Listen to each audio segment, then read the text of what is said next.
Hello and welcome to Twin Talk. I'm Angie and I'm kind of with my sister Joy via our new platform, Riverside FM, which we're trying out for the first time. So hopefully we like it.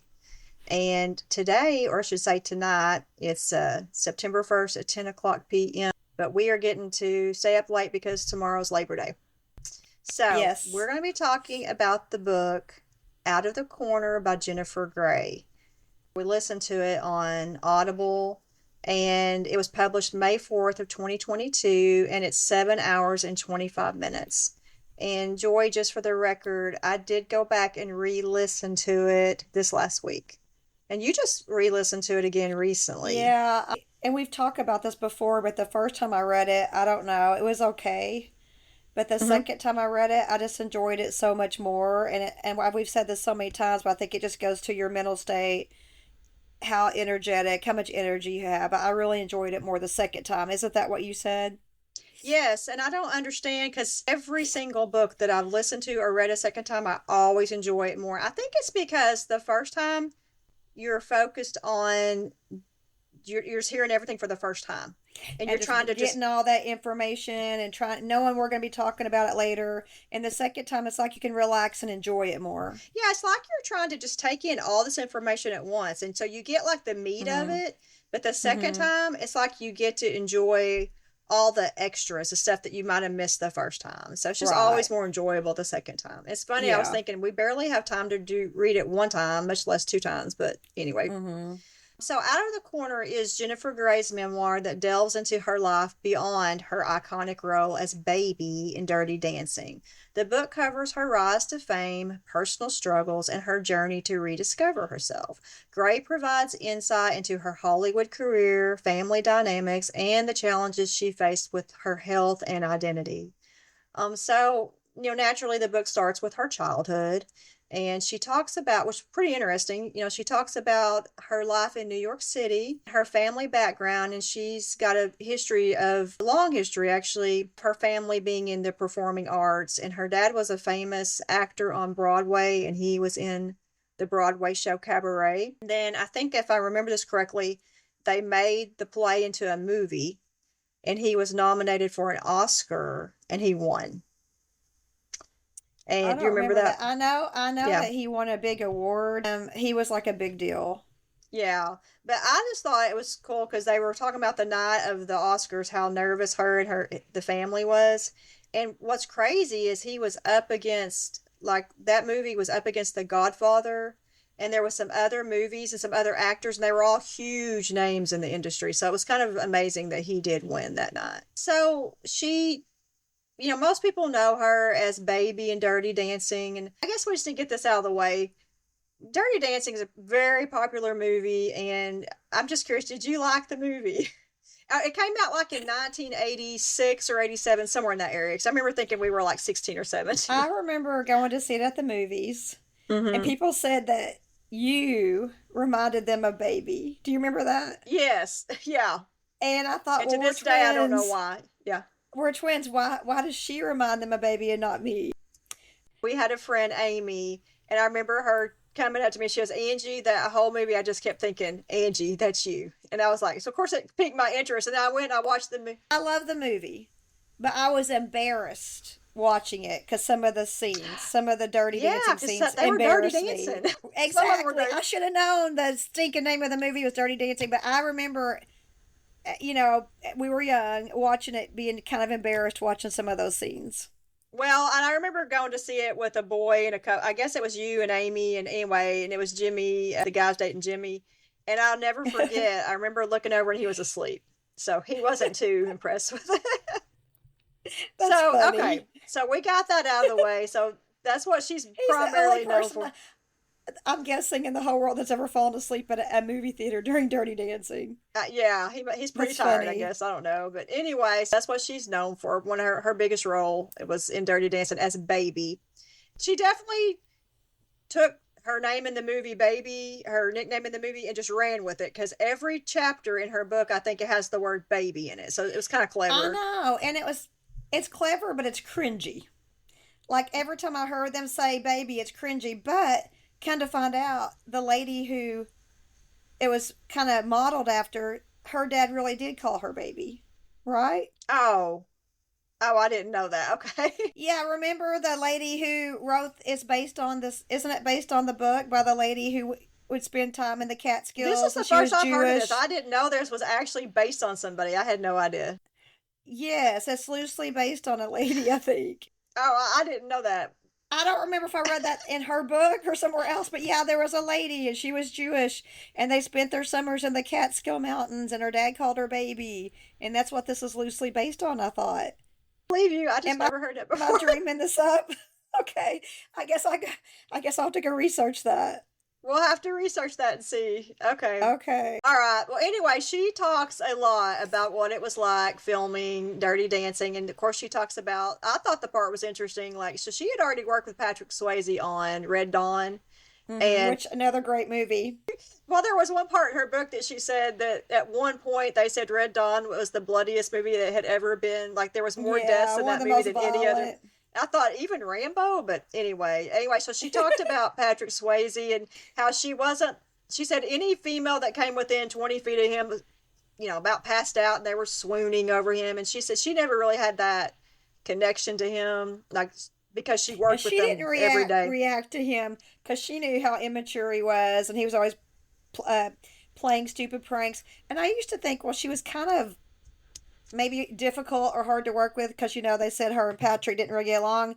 But then when you hear the backstory of how she Mm-hmm. would rehearse and rehearse and rehearse for a really difficult scene, and he'd be hours and hours late, and by the time they got there, she was like It's worn. funny. She never said he was hours and hours late. She said he was chronically late. Oh, I thought she said he was like literally. So in other words, she would pump herself up for a scene, right? In her trailer or whatever, get emotionally ready, she's ready, and then he wouldn't be there. And she'd have to wait and wait and wait. And time he got there, it was gone.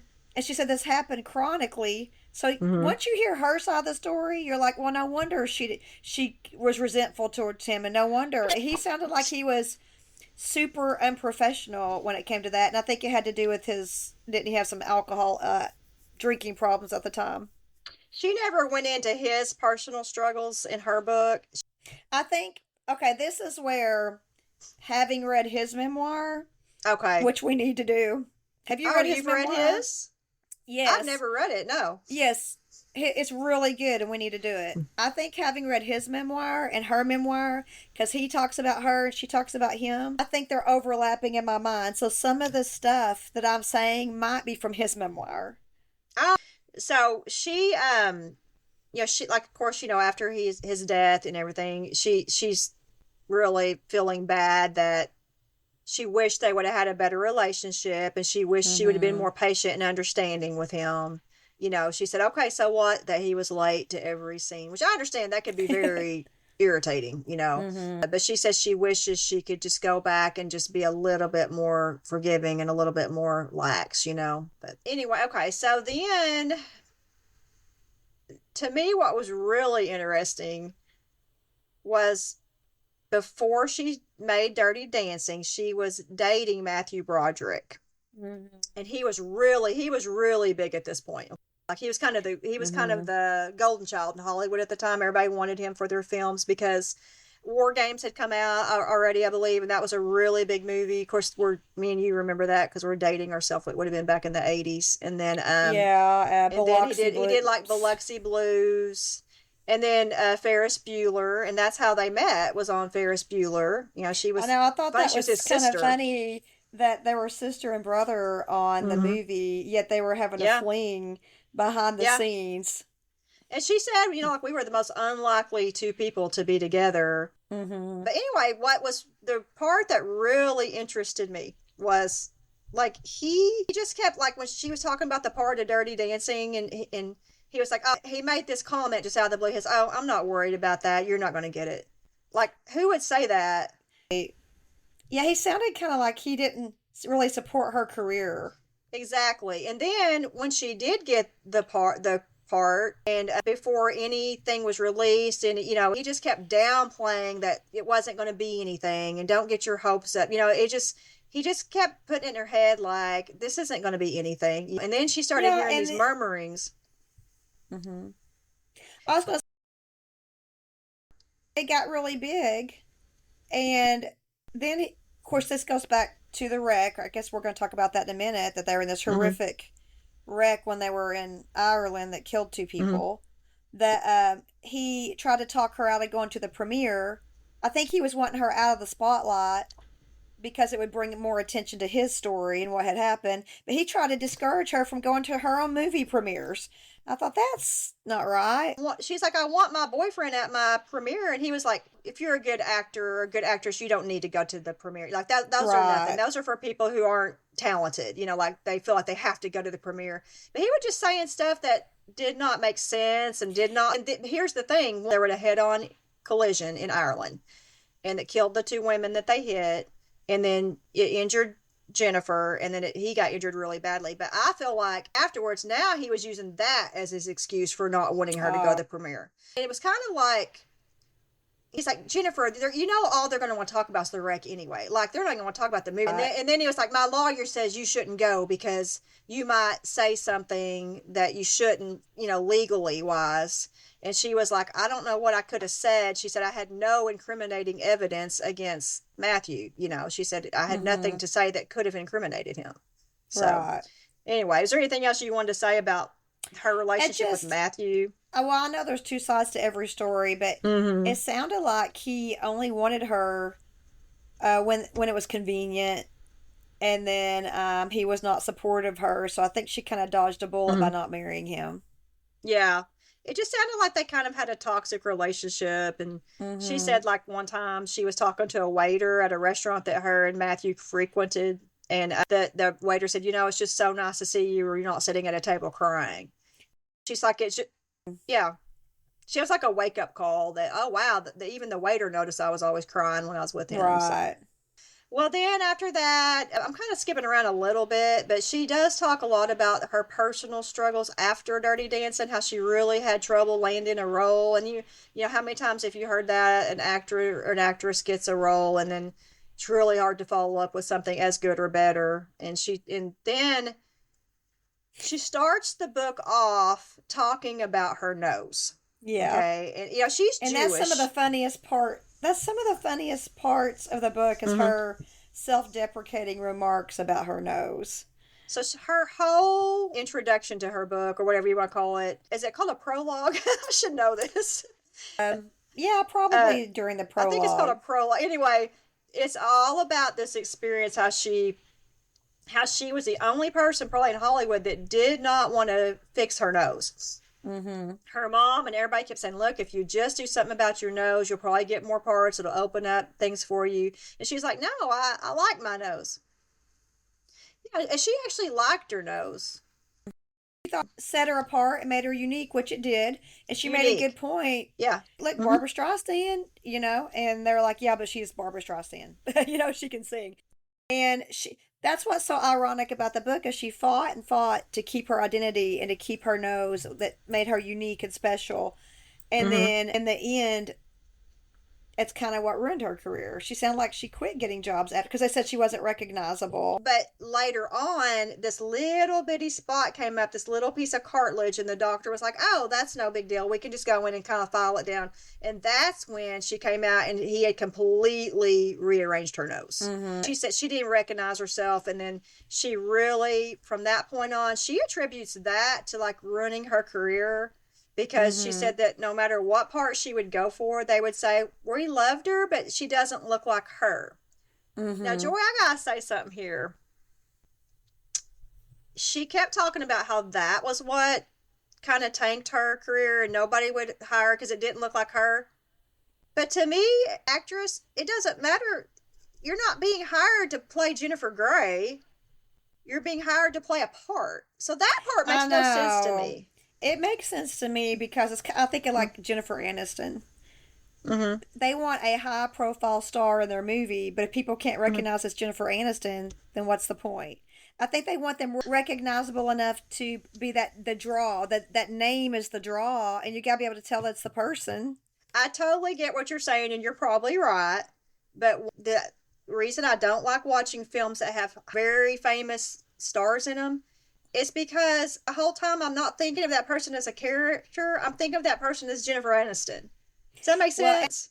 yes, because like Yeah. John Krasinski playing some big time.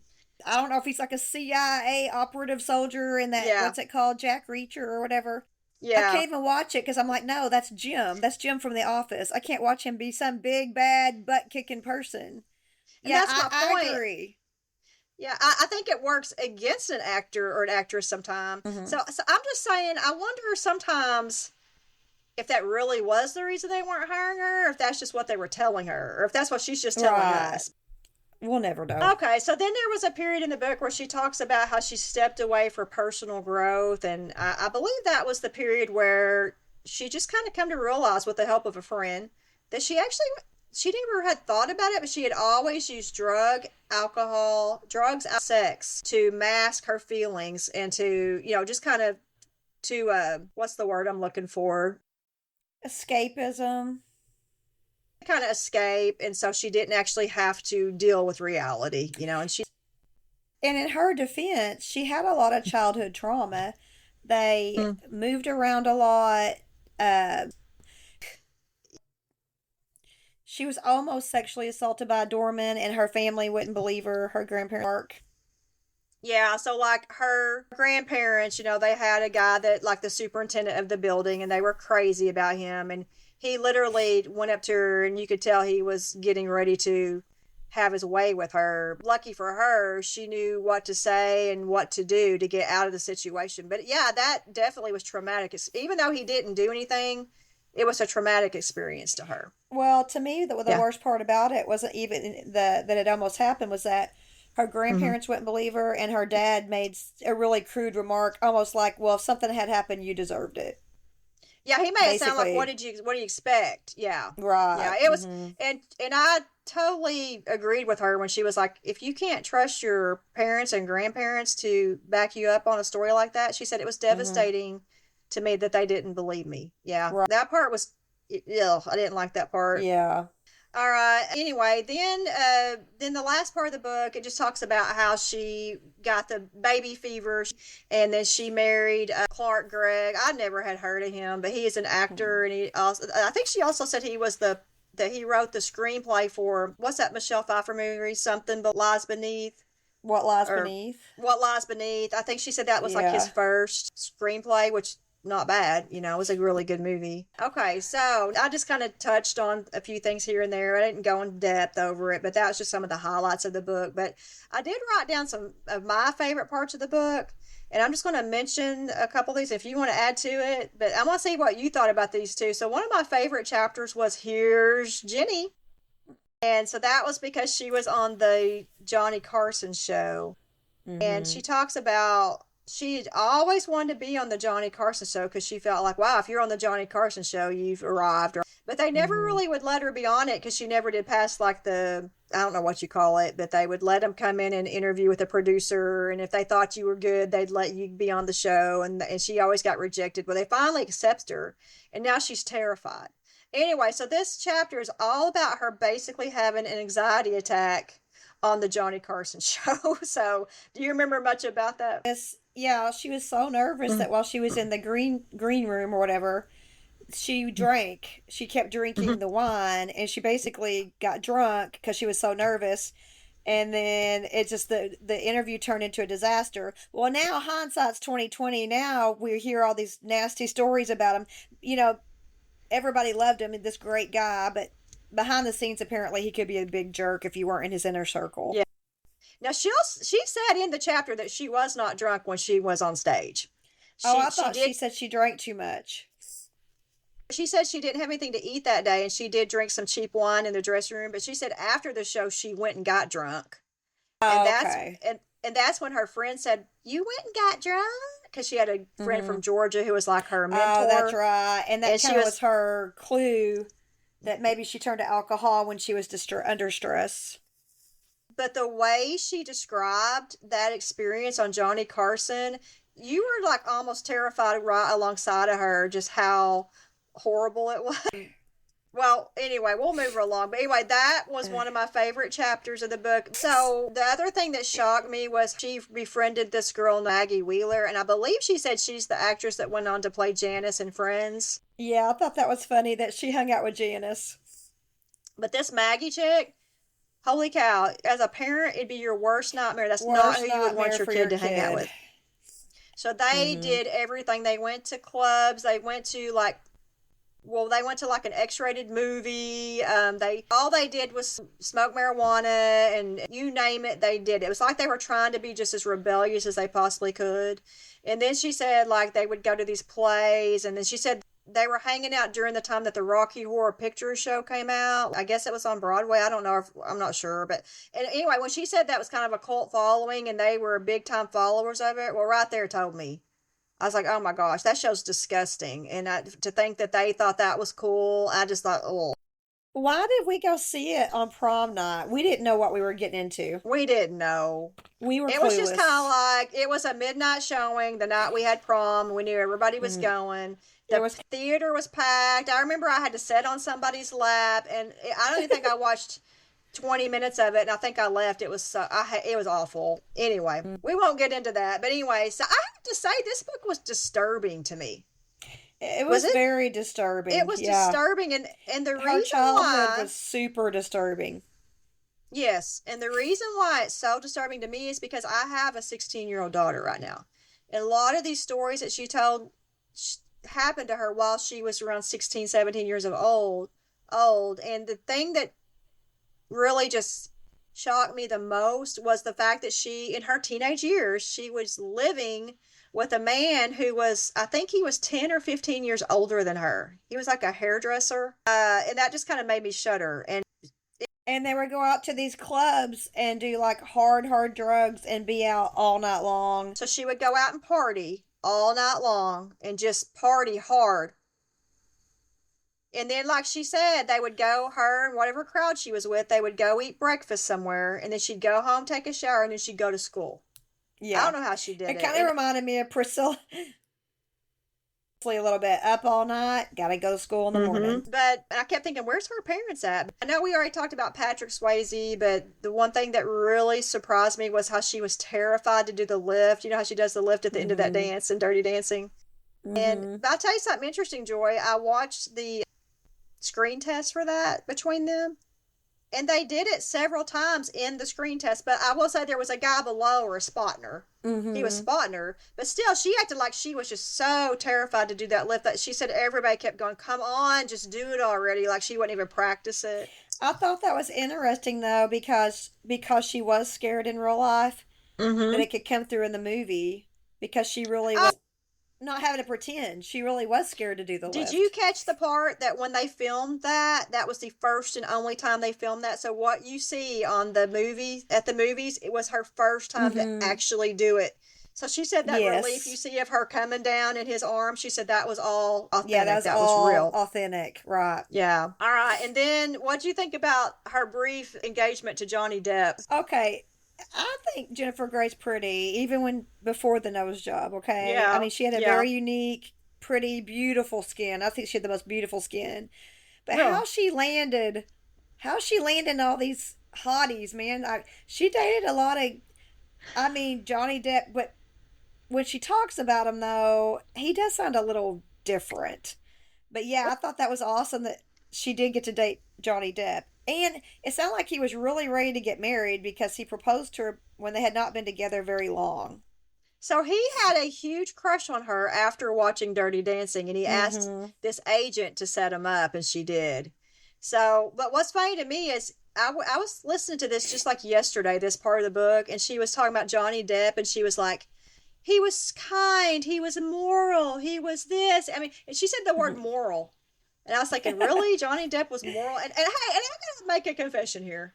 I've had very few celebrity crushes, but even back before he was ultra famous, I had the biggest crush on Johnny Depp because I thought he was the most Because beautiful. You know how you think Elvis is the best? Well, I think Johnny Depp is during a certain period of his life is the one of the best looking men I've ever seen. There right. was a certain And period during that he was, Jenny oh my gosh. 21 Jump Street, kind of that time frame, And he would be in those teen magazines that we would get and look at. And him, I thought he was, yeah, I thought he's one of the best looking guys ever too. And I remember you having a crush on him. Oh, I had a huge crush on Johnny Depp. But Mm-hmm. anyway, my point is the way she described him, I was thinking, I don't know that Johnny Depp has ever been moral. I mean, I maybe, know. maybe, I don't know. But anyway, when Yeah. she said she came down the stairs and she seen the most ridiculously good looking man she'd ever seen, I believed her because I'm like, yeah, it's Johnny Depp. But anyway, Mm-hmm. and it was funny because he got engaged to her. I think she said he wanted to get tattooed with her. And then he gets engaged to Winona Ryder. And then she said at the time there was bumper stickers on people's car. It said "honk if you have not been engaged to Johnny Depp." Right. So apparently he was one of these guys that just falls in love easily, and so I think he He just just falls loves. for women. He's like Jennifer Lopez. He just loves the idea of love. I think maybe I don't know. Gotcha.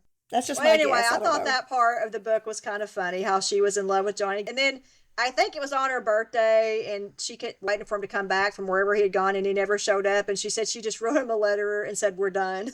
It was something Yeah, like that.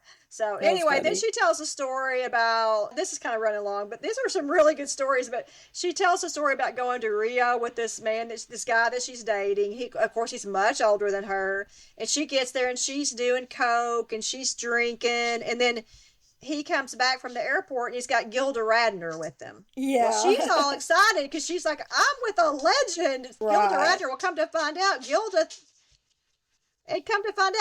thought she had been invited as a love interest for this guy, so she was mad to see Jennifer there. So that was a nightmare, that whole story. But And Gilda anyway, ends up saying, "Well, I have a boyfriend back home anyway. I don't even know why I came." yeah, And she she said ends I up have a really, leaving because Jennifer was like, "Don't leave. We can work this out. You can have him. I don't even care." And mm, Gilda's like embarrassed by the whole thing that this teenage girl, was there. yeah. And then I thought it was really interesting her experience on Dancing with the Stars.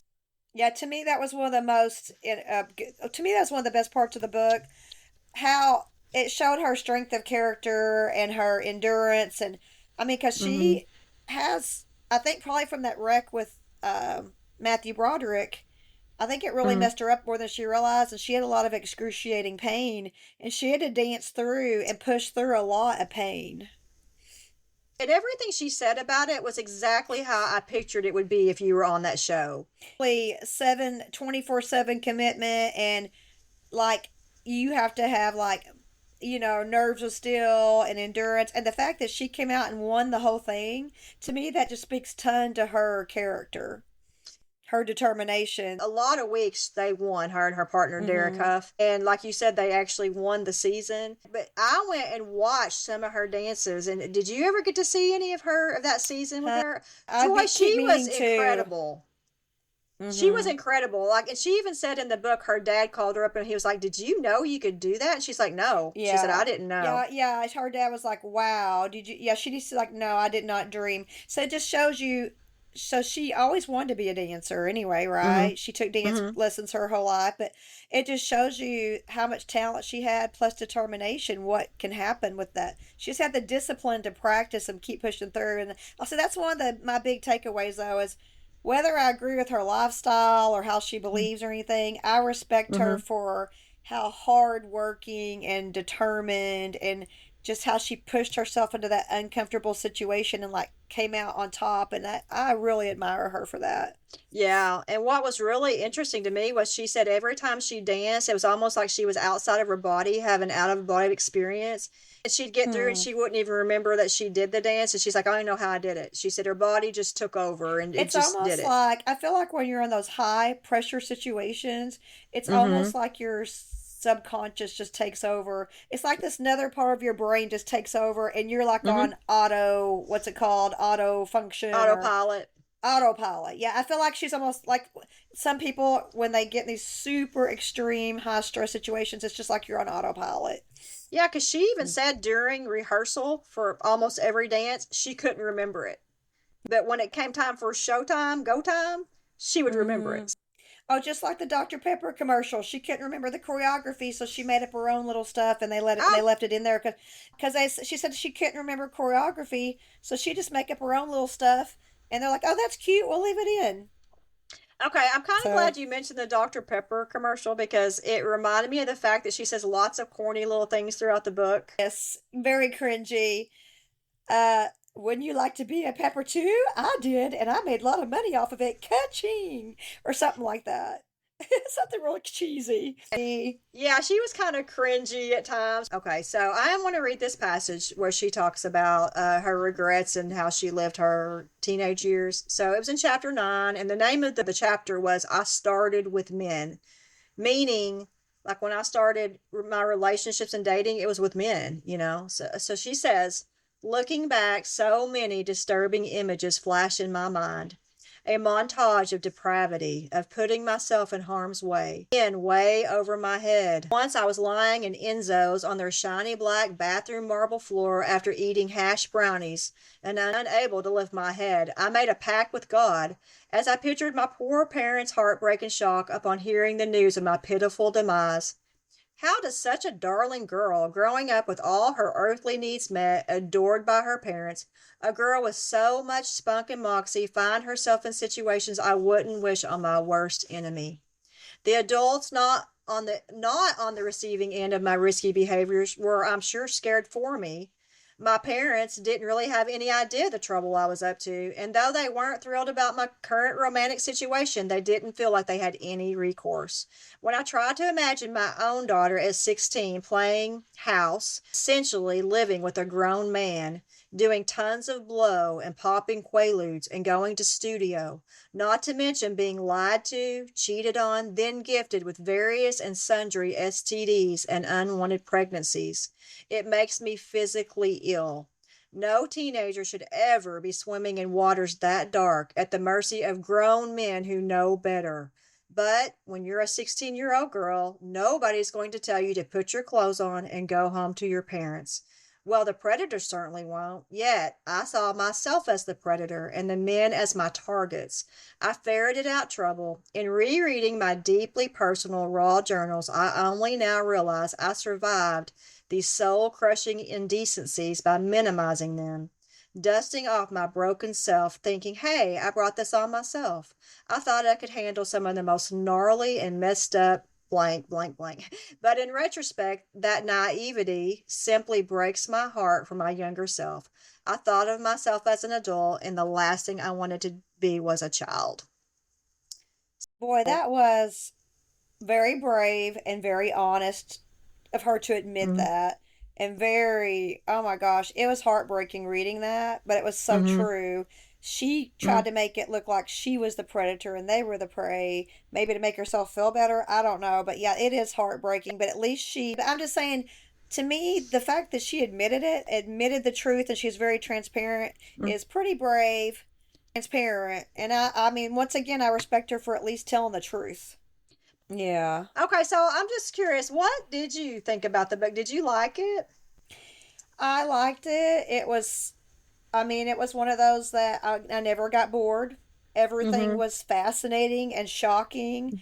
And Mm-hmm. I was shocked, just like Nellie Ellison's book. I'm sorry, I keep calling her Mm-hmm. Nellie Ellison, Allison Arngrim. I was Mm-hmm. shocked at what her life was really like and Yeah. how she grew up and what all she went through. The stories she told to me were interesting but shocking. But I thoroughly enjoyed the book. Okay, so we're talking about what we liked about the book. Mm-hmm. And I don't know about you, still don't know when these celebrities write these memoirs. I don't know how much of it is them and how much of it is someone like a co-writer because I'm sure they all hire someone to help them write their books. But Mm-hmm. I thought after listening to this, I could just see her intelligence. Like she is a very intelligent person, I feel like. Her vocabulary and just the way she worded and phrased things, it was just very well put. Like she was very well spoken. Yeah, it was a well written book. And I have the same question because you know a lot of them have ghostwriters or co-writers, and I always want to know how much is that their authentic voice or how much is that someone they've paid to help them write the book. But if that is her authentic voice and her doing Mm-hmm. most of the writing, it was very well written. Yes, that's what I was gonna say. If this is truly her, which I know she's had someone probably help her write it, but if the majority of it was her, she is very well spoken, and I felt like she was very articulate and very smart. And her like descriptions, okay, like she described what it was like living in New York, what it was like going to a Broadway show, living in California, different things. And I was like, I could see it. I mean, how we talk about that, using the senses. She's a really, really good writer. All right. So, what did you not like about the book? Oh, I was gonna say the little cringy sayings. Like, would you like to be a pepper too? Ka-ching, or whatever she said Yeah, there. right. Yeah, there's a lot of language. A lot of language. Yeah. So I didn't like, obviously, but once again, if the language wasn't there, you wouldn't really get a true feeling for kind of who It's she funny really because is you're and how usually she's the brought up. one, I usually know. one that brings up language, and I don't know I'm why, usually the one that brings up language, but yeah, but then again, I'm like, well, that's her, and that's how she was brought up, and that's how she's used to talking, and that's how she right. really is. I'm just wondering, is there like some type of requirement if you live in Hollywood and you're a star, that you can't say a sentence without using the F word? I mean, I it was know, just, I I gotta know, tell you, it's there was just times that I felt like was totally unnecessary how many over times the she used top. the F word. Yeah, it was just over Yeah, the top. but I just think So, they're so used to the language that they don't even realize they're doing it. I don't know. I don't know. I I just just get don't even tired. think I they just give it a don't want to hear second it. thought. Yeah, I know. Yeah. Same here. I wish celebrities could write a memoir without all the language. Wouldn't it be refreshing? Once again, I know we talk about this almost every episode, but I feel like you and I and Christians are the exceptions. I feel like most people, that's their day to day language. So I know people probably look, oh, you're a prude, but it does bother me. I don't want to listen to that language all My through a thing book. is, even if you take morality out of it, okay? Okay. Even if you don't think that cussing's wrong, you're not creative. Come up with a different adjective. Come up with a Right. different way to say something. Yeah. Any moron can say F this, F that. Yes. Every other sentence, or GD Mm-hmm. this or GD that. Doesn't it take a few more brain cells to quit saying the same words over and over? That's my Mm-hmm. big beef, is even if I weren't a Christian, I'd be like, come on, put some sentence variety. You don't have to use the F bomb every other sentence. To me, it is not intelligent. It's not creative. It's like, so even taking morality out of the picture, I'm like, come on, you can do better than that. You Yeah. know? But anyway, all Right. right, let's get to the rating. Okay, how many babies do you give this I'm book out gonna of the give corner? it four babies just because it was so interesting, and to me, it's so interesting to like be the fly on the wall, like I've said so many times, and behind Mm-hmm. the scenes and see what it's really like growing up as these Mm-hmm. celebrities. It was fascinating and interesting. Yeah, we're on the same page on this one. I'm going to give it four Hmm. too. So here's the thing, Joy. I can't recommend this book. I think it's so interesting, and I think she's such a good writer, and I think she's everything was so well put. But I could not in good conscience recommend this book because I know that the F bomb is prevalent throughout the book, and Right. I hate Recommend it. it to Christians. No, absolutely Mm-mm. not. I could not Mm-mm. recommend it to Christians for sure. Mm-mm. Now, if you don't could care less about profanity, go for it. Read it because it is very very interesting. So, Mm-hmm. okay, well, I I enjoyed this. I enjoyed talking about Jennifer Grey and her book. And okay, No. all right. So we are going to do in our next episode. We're going to do the book Bonhoeffer. Bonhoeffer. So Joy's super excited to do Bonhoeffer because, well, you just have to tune in to figure out why we are pumped about this book. So I'm being sarcastic. You'll just have to tune in to figure out why we're kind of on Bonhoeffer. But anyway, but you do need to tune in because it's definitely worth hearing about. Okay. All It's a right. fascinating story. Yep, it is. It's a fascinating story, but is the book worth the read? That's what we're here to figure out. Okay. All right, guys. Well, thank you for joining us, and we will see you next time on Twin Talk.